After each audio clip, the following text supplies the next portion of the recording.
بسم اللہ الرحمن الرحیم۔ افطار اذان پر کریں یا وقت پر؟ ساجد عزیز نے امریکہ سے پوچھا ہے، روزہ سورج غروب ہونے کے وقت افطار کرنا چاہیے یا اذان ہونے پر کرنا چاہیے، کیونکہ ان میں 2 منٹ کا فرق ہوتا ہے؟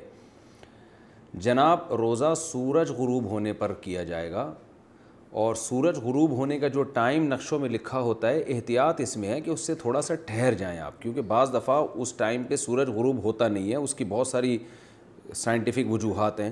احتیاط اس میں ہے کہ جو ٹائم لکھا ہوا ہے اپلیکیشن میں یا آپ کے پاس کوئی نقشہ ہے، تو اس سے 2 منٹ 3 منٹ آپ بہتر ہے ٹھہر جائیں۔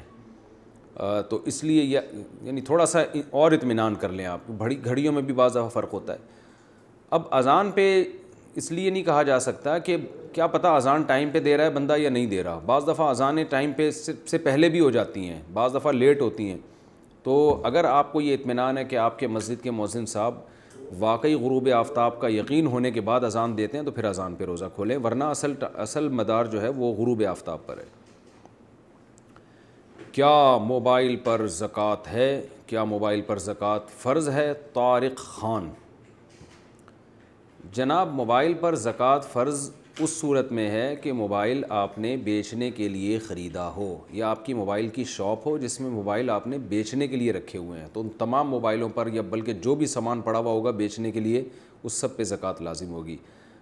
ورنہ اگر موبائل آپ کے استعمال میں ہے یا ویسے ہی رکھا ہوا ہے، بیچنے کے لیے نہیں خریدا آپ نے، تو اس پہ پھر زکوٰۃ لازم نہیں ہے۔ کہ کمیٹی کے پیسوں پر زکوٰۃ کا حکم۔ اقبال صاحب راول پنڈی سے پوچھتے ہیں کہ میں نے کمیٹی ڈالی تھی، نیت یہ تھی کہ یا تو اپنی بیٹیوں کی شادی کرنی ہے یا پھر ان کے لیے پلاٹ یا مکان لوں گا، تو ان پیسوں میں زکوٰۃ ہوگی یا نہیں ہوگی؟ بالکل ہوگی، کیش اماؤنٹ میں ہر صورت میں زکوٰۃ ہوتی ہے۔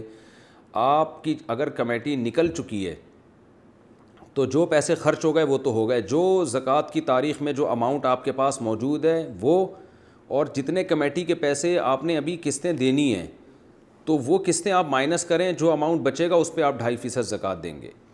اور اگر آپ کی کمیٹی ابھی نہیں نکلی ہے تو جتنی کمیٹی آپ قسطیں جمع کرا چکے ہیں وہ اصل میں لوگوں کو آپ نے قرض دیا ہوا ہے اور وہ آپ نے واپس لینا ہے، تو اس پوری رقم پر آپ کو زکوٰۃ دینی پڑے گی۔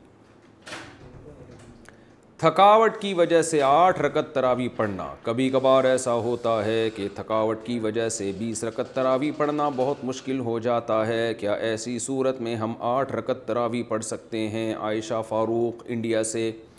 20 رکعت تراویح سنت مؤکدہ ہے، اور سنت مؤکدہ کا حکم یہ ہے کہ بلا وجہ اس کو چھوڑنا یہ قابل ملامت ہے۔ ایسا شخص اگر بہت زیادہ تھکاوٹ ہے، بہت کوئی مسئلہ ہے یا طبیعت خراب ہے، تو پھر تراویح چھوڑی بھی جا سکتی ہے۔ بہتر یہ بالکل نہ چھوڑیں، کچھ نہ کچھ تو پڑھ لیں، تو اس میں 4 پڑھیں، 8 پڑھیں، 12 پڑھیں، 16 پڑھیں۔ 8 کے عدد کی کوئی خاصیت نہیں ہے۔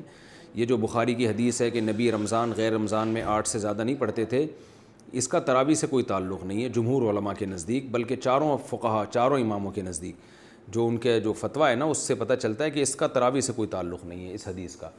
اور یہ حدیث بخاری ہی کی دوسری حدیث کے خلاف بھی ہے۔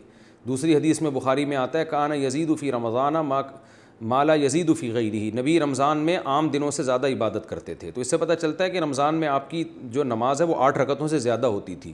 تو بخاری کی ایک حدیث کو لیتے ہیں، دوسری صحیح حدیث کا انکار کر دیتے ہیں، یہ کیسی بات ہوئی؟ تو اس لیے 8 کے عدد کی کوئی خاصیت نہیں ہے تراویح میں۔ ہاں، سنت مؤکدہ ہے تو اس میں مشکل ہو رہی ہے، کوئی واقعی تھکاوٹ ہے تو جتنی چاہیں پڑھ لیں، اللہ جتنی توفیق دے۔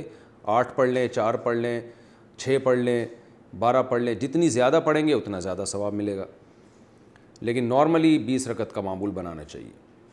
اچھا، یہ 8 رکعت میں یہ بھی ہے کہ اگر تراویح آپ کے لیے کھڑے ہو کر پڑھنا مشکل ہو رہا ہے تو بیٹھ کے بھی پڑھی جا سکتی ہے۔ تھکاوٹ زیادہ ہے تو بیٹھ کے پڑھ لیں آپ، تو 20 پوری کر لیں لیکن بیٹھ کے کر لیں، تو یہ بھی بہتر ہے۔